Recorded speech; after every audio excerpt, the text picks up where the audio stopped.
Anti-dynasty bill pasado na sa House of Representatives.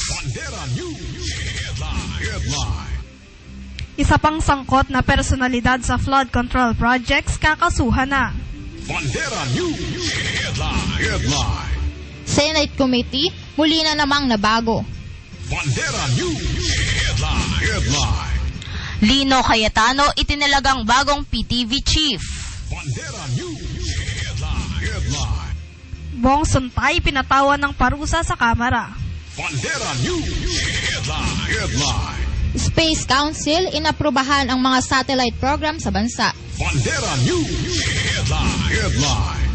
Department of Agriculture pinagpapaliwanag ang mga hindi sumunod sa price cap ng imported na bigas.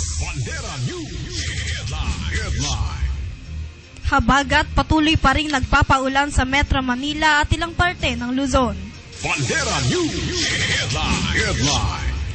Isang daang pamilya sa Pasig nasunugan.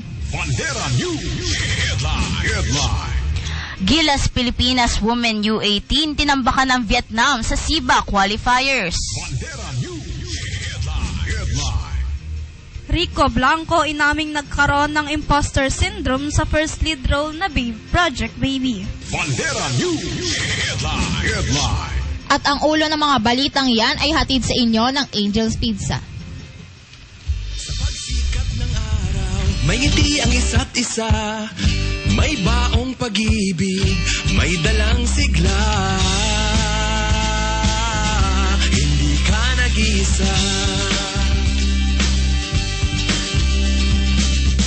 Birthday man ni Kuya o office merienda, hindi hadlang ang oras, san ka man ay malapit ka.